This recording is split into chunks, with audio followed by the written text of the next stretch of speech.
The Wasteland is a very unforgiving place, filled with horrifying monsters, underground nerds, space marine wannabes, history buffs, and worst of all, people just trying to get by. This is Chester Ward, and he hates people just trying to get by. With his above average IQ and his gift in melee combat, he will liberate the Wasteland from these horrible people. He'll do this by giving every faction's leader brain damage so that he, for once, can be the smartest man in the room. But before any of that happens, we have to start from the beginning. We all know the story by now, but for those who don't, I'll go through it quickly. We leave the bathroom, talk to the ginger man, abuse my son, learn the bombs are dropping, abandon my family. Oh, never mind, they made it. Get frozen, get unfrozen, watch wife, fall asleep, wake up, get Rolex, and leave the vault. Whew, alright, we're all caught up. So as I said earlier, our objective is to take down all 4 faction leaders by means of intracranial displacement, and by only using melee weapons for the entire run, so that we may take the throne and free the people of the Commonwealth. These 4 faction leaders are Preston Garvey, the leader of the Minutemen, Desdemona, the leader of the Railroad, Elder Maxon, leader of the Brotherhood of Steel, and finally Father, leader of the Institute. Our first target will be Desdemona, the leader of the Railroad. But why not Preston Garvey? I bet many of you are asking. He's way closer than Desdemona and he doesn't have as much firepower. Well, before we get rid of Preston, we're gonna need to use him in the future to our advantage. He'll be able to get us really close to one of the other faction's leaders so that we can deliver our justice to them first. But before we head over to Desdemona, we're gonna have to level up first to around level 10. To do this, we're gonna go on a few side quests. First, we're gonna head over to our old home and pick up the Your Special book, which allows us to increase our endurance stat, which will give us more health.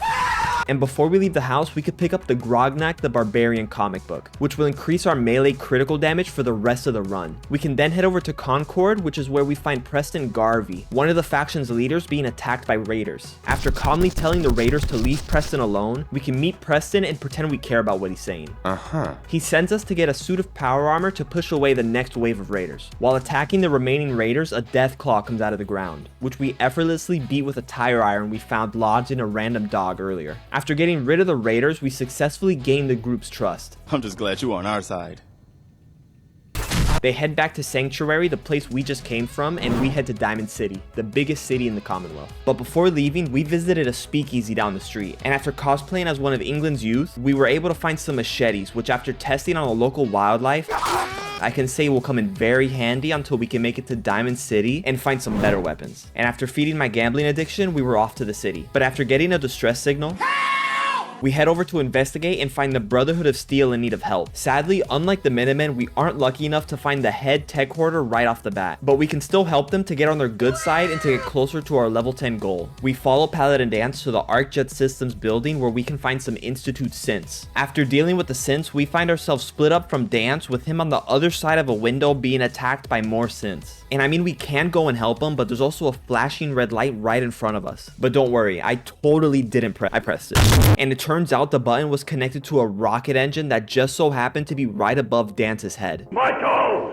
Don't leave me here! Michael! Thanks to his power armor, he survived the intense heat, but the same couldn't be said for the synths. After a little more exploring, we were able to find what Paladin Dance was after, the deep range transmitter. We hand it over to Dance and he thanks us for our efforts by granting us the rank of Initiate, officially making us part of the Brotherhood of Steel. And with that, we continue our journey to Diamond City. On the way, we clear out a building of super mutants and a boat of raiders, leaving us at level 8 by the time we reach Diamond City. Just 2 levels away before we could head over to the Railroad's HQ and take out our first target. At Diamond City, we're able to sell all the ammo we've been collecting so far to buy the Rockville Slugger for its lower AP cost, and the bladed tire iron solely for its high damage. While exploring the city, we find someone whose boss is missing and is willing to pay us to find him. Money, huh? I do have 125 caps in the old rainy day fund. And since we still need 2 more levels and it takes us closer to the Railroad's hideout anyways, we take it. We leave Diamond City and head to the location she says her boss, Nick Valentine, was last seen. On the way over there, we find a comic book store. We enter and quickly find out that the building is infested with ghouls. Thanks to our genuine SWATA, we're able to take them out unscathed. We make our way to the top of the building where after taking out a couple more ghouls, we find a Grognak the Barbarian costume. But not just any costume. This set gives us increased strength and melee damage. Hey! And with the fact we're only able to use melee weapons, this will give us a huge damage boost. But that's not all. Arguably an even more important item to this run is the pompadour wig we found in a suitcase. With this, Chester is finally able to roam the Wasteland in style. We leave the comic book store and continue our journey to save Nick Valentine. But not 5 seconds after leaving the comic book store, we get attacked by a behemoth.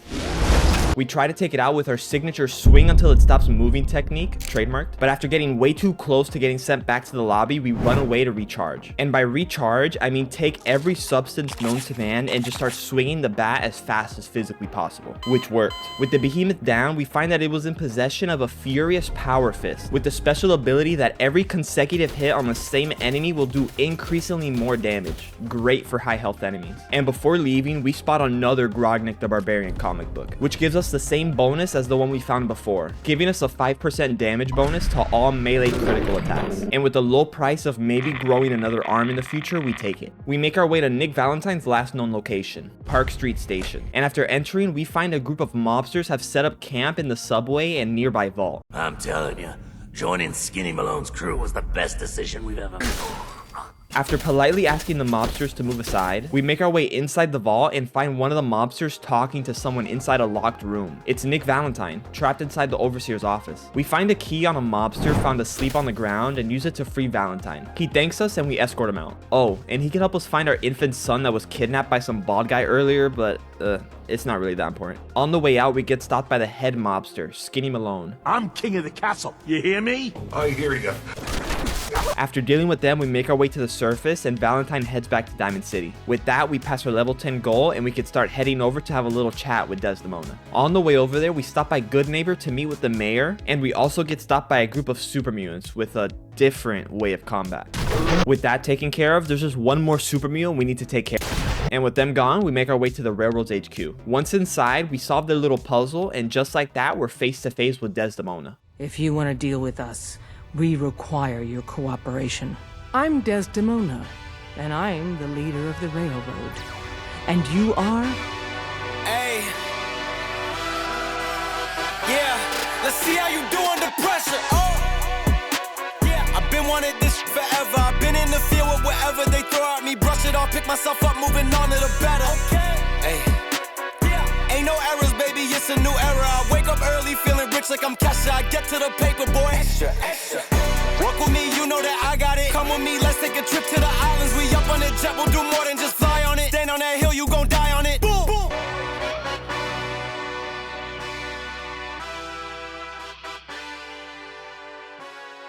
And with that, our first faction leader is down. 3 more to go. With Desdemona gone, Chester celebrates but is already thinking about his next target, Elder Maxon, leader of the Brotherhood of Steel. But there's a problem. Elder Maxon isn't even currently in the Commonwealth. To get him here, we'll first need to find and take out the man responsible for kidnapping our son. This man, Kellogg. And lucky for us, we just met the guy who can help us find him, Nick Valentine. Last we saw him, he said he was heading back to his office in Diamond City, and so that's where we'll head over to now. But first we go exploring into what was thought to be an abandoned building. But when entering, we find a group of raiders calling out to a man named Pikmin. You hear me, Pikmin?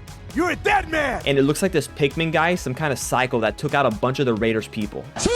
After taking out the raiders, we find a hidden passageway on the top floor of the building. And at the end of the passageway, we find Pikmin being interrogated by more raiders. They start to attack, at which point we swoop in and save Pikmin. But it looks like he doesn't even need our help, as he just effortlessly body slammed this 200-pound man as if he was nothing. Once Pikmin is safe, he thanks us for our help and hands us a key to a safe he has hidden in his museum. And inside, we find Pikmin's blade. A blade that has the ability to give its targets 25 points of extra bleed damage. We graciously accept this gift, but don't worry. We didn't let him get away with the atrocities he's committed. We have to show him that violence is never the answer. And on the way back to Diamond City, we find a suit of power armor that might come in handy in the future. We make it back to Diamond City and head straight to Valentine's office. We tell him about Kellogg and he agrees to help us find him. And as luck would have it, Kellogg was seen living in a house right here in Diamond City. We head over to the house, and after legally acquiring the key, we head inside. A little investigation later, and we find a hidden room within the house. All we find is some mercenary supplies and a used cigar. It seems like a dead end, but Valentine says he knows a guy that can help us. He whistles and we head outside to find a dog waiting for us. A dog I definitely didn't meet earlier in the run. Valentine's plan is to let the dog sniff the used cigar and follow the scent right to Kellogg, which somehow actually works. We follow the dog, and on the way to Kellogg's location, we meet a dog breeder willing to sell his dog to us. I sat there for a minute thinking if we really needed 2 dogs, and after a long time of crunching the numbers and weighing the pros and cons, I decided to take him up on his offer and buy the dog for 250 caps. You know what?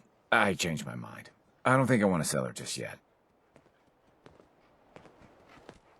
So we continue to follow the dog and he takes us to Fort Hagen. We enter through the roof and find the building is infested with Institute synths. After fighting our way through tons of synths, Kellogg finally reveals himself. Davey! Pal, I'm just a puppet like you.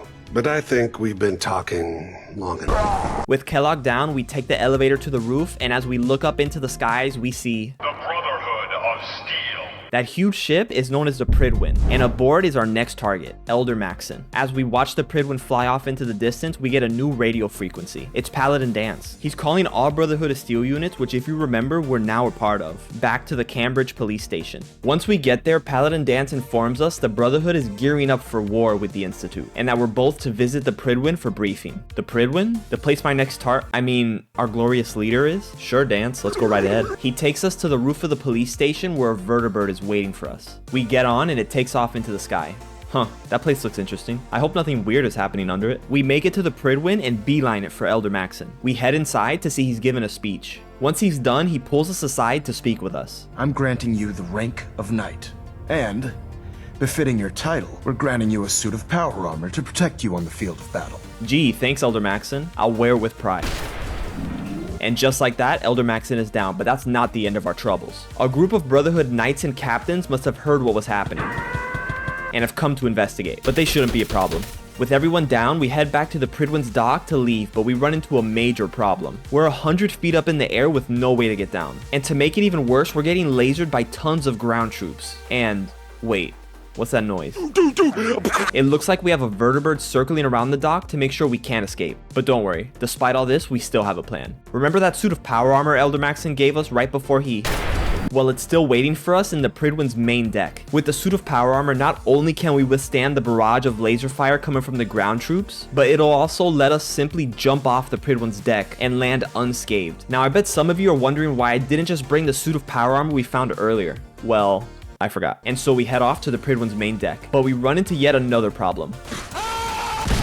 The main deck is filled with all manners of Brotherhood soldiers with miniguns and laser rifles just waiting for us. Attacking them outright is not an option. We do not have enough armor or firepower to do that just yet. So our plan? Run. Run to the bottom of the main deck where there aren't that many people. We take out everyone on the bottom deck and hide behind some boxes until they lose sight of us. We're currently right under the room holding our suit of power armor, but the room is filled with Brotherhood soldiers. And so to get to the suit unseen, we activate one of our stealth boys, turning us invisible. We sneak our way to the top deck where our suit of power armor waits, sneaking right past Brotherhood knights and engineers with none of them the wiser. And with that, we finally make it to our suit of power armor. We hop in, and now thanks to this suit of power armor, we can easily dispatch the rest of the Brotherhood forces found on the Pridwin. Oh, hey Paladin Dance. You burned my house to the ground! What do I do? And now with Dance down, that's everyone on the Pridwin dealt with. We walk right out the front door and jump down. With our newfound strength, we easily take out every ground troop occupying Boston Airport. And with that, our second faction leader is down, and the whole Brotherhood main force with it. Our next target? Father, leader of the Institute, the Commonwealth's boogeyman. But getting to Father is going to be a whole lot more complicated than any of the other faction leaders we've met so far. We're going to have to get inside the Institute. But the thing is, nobody knows how. Lucky for us though, we have a friend who could help us figure out how. Nick Valentine. We head over to his office and ask him for help. Our only lead, Kellogg. The fact he was being protected by Institute synths when we went to attack him tells us he was working with the Institute. But he's... So how is he our lead? Well, after defeating Kellogg, we found this. A cybernetic implant connected right to Kellogg's brain. I show it to Valentine, and again, he says he knows a guy. We head over to Good Neighbor to meet a doctor, Dr. Amari. Using the brain implant we found on Kellogg, she's able to allow us to experience Kellogg's memories. Here we find out that 1, there is no physical entrance to the Institute. The only way in is by teleportation. And 2, there's a rogue Institute scientist that's hiding in the Glowing Sea, the most hazardous place in the Commonwealth. And so learning this, we head for the Glowing Sea to find the rogue scientist. This time not forgetting our suit of power armor, as it's needed to protect us from the high amounts of radiation found in the Glowing Sea. After exploring the area and having a few run-ins with the local wildlife, we find the rogue scientist hideout. He confirms that the only way into the Institute, and therefore to our target, Father, is teleportation. And that the only way to gain access to this teleportation system is to get a Courser chip. The only way to get this chip is to destroy an Institute Courser. The the Institute's highest ranking synths, specifically designed for combat. The scientist sends us to the CIT ruins. He says there we could find a radio signal that we could use to track down a Courser. We follow the signal to the Green Tech Genetics building. Once we head inside, we notice the Courser has been hard at work clearing out the building's inhabitants. While looking for the Courser, we get attacked by some stragglers it must have missed. We clear them out and continue our search. Our search takes us to the top of the building where we can find the Courser holding a few gunners hostage. What do you want? I need what's in your head. That you cannot have. We take out the Courser and collect the chip, but before we leave, we hear a cry for help. You're going to kill me, then do it. We hear a cry for help. It looks like this was who the Courser was after, a runaway Institute synth. We let her out and we head to Good Neighbor to show Dr. Amari in hopes that she could help us decode the chip. Unfortunately, I can't help you, but there are people who might. I work with a group. They're called the Railroad. The Railroad? About that. She tells us the Railroad is our only hope to decode the chip. With no other option, we head over to see if maybe someone is still willing to help. Hey, Tinker Tom, can you, help me? Alright, well that didn't work. After reading Tinker Tom's search history, we learned that we could put the chip inside this machine and it'll decode it for us. How convenient. With the chip's code now ours, we head back to Virgil, the rogue Institute scientist, and he tells us while we were out, he drew us a blueprint on how to construct the teleporter needed to get inside the Institute. He explains the way the teleporter works is by using the code we got from the Courser chip, we're able to trick the Institute into thinking we are a Courser and have them teleport us right in. And now after all this time, we head back to Preston Garvey in Sanctuary and ask him for his help to get inside the Institute. I'd like to help, but you know my situation. I got word of a settlement that needs our help. We just told him we have the ability to get inside the most technologically advanced place in the Commonwealth, possibly the entire Wasteland, and he says he won't help us until we help out a random settlement. But alright, Preston, I'll head over. We make it to the settlement and it seems they're having a raider problem. They want them gone. We head over and thanks to our high level, we take them out very easily considering this mission was meant to be done right after we left the vault.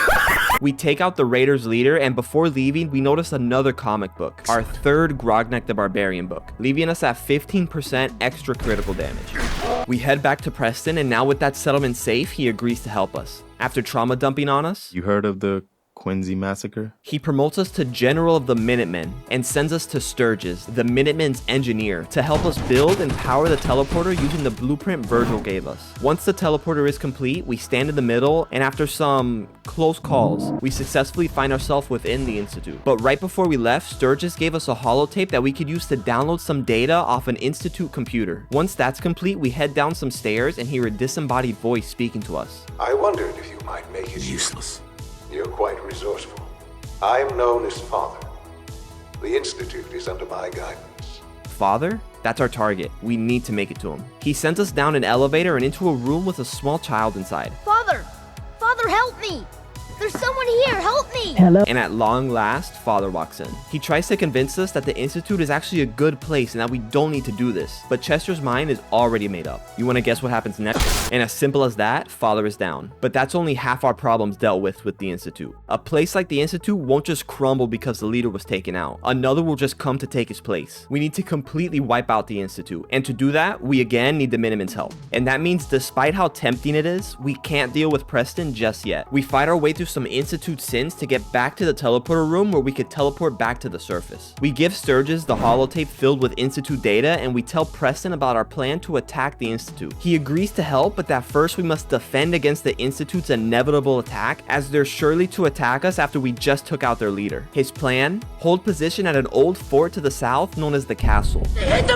We head over to find the castle is infested with Mirelurks. We take them out relatively easy and destroy their eggs, but out of nowhere a Mirelurk queen emerges. And after severely underestimating the queen, we're able to take her out and take control of the castle. And with the help of a veteran Minuteman, we're able to find a secret passage into the castle's locked armory. After taking out the sentry bot protecting the passageway, we make it into the armory and find a schematic for an artillery gun. We build it and test it out on some unsuspecting inanimate objects. And finally, we build some defenses around the castle castle to hold back the upcoming Institute attack. And after a quick power nap, we wake up to see the Institute has just started their assault. We hold off wave after wave of Institute's synths and coursers, but after noticing they stand no match against us, the synths begin to retreat. With the Institute attack successfully defeated, we continue our mission to take out the Institute for good. Remember that holotape I gave Sturgis? Well, on it, he found the plan for the entire Institute facility, and he noticed that there actually is a physical entrance into the Institute, of sorts. It's a pipe used to bring water in to cool their reactor. How are you? I am under the water. But why does that matter? I hear many of you asking. Why don't we just teleport in like we did before? Well, the only reason the teleporter worked in the first place was because we tricked the Institute into thinking we were a courser. But now that they know our trick, we aren't able to use it again. But that doesn't even matter now, as we just learned Sturgis found another entrance. We can head in through the pipe, take out a couple synths, and follow a pipe right to the Institute's teleporter room. While inside, we could activate the teleporter for the Minutemen and officially start our attack. Preston hands us a fusion pulse charge we can attach to their reactor, allowing us to start a chain reaction of explosions, destroying the entire facility.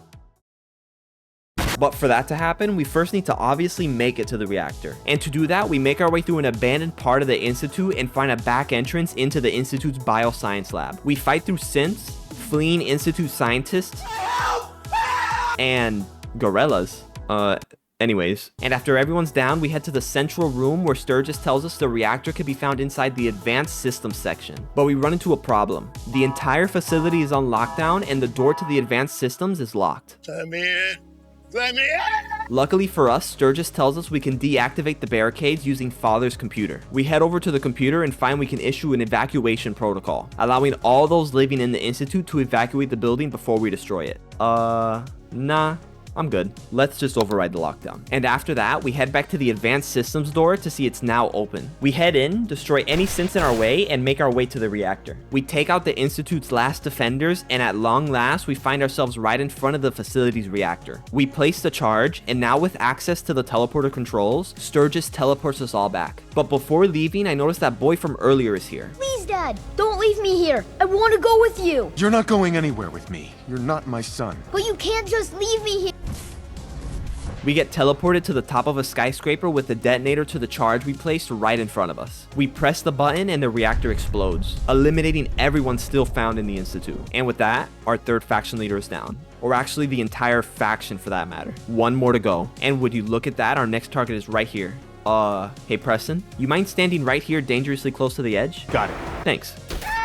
And with Preston falling to his impending doom, that's officially our fourth and final faction leader down. Chester can now finally rest knowing he's liberated the Commonwealth, allowing everyone within to live freely. If you enjoyed the video and want to help me out, be sure to hit the like button. And if you want to be notified when I upload again, don't forget to subscribe and hit the bell. Either way, thanks for watching. You burned my house to the ground! What do I do?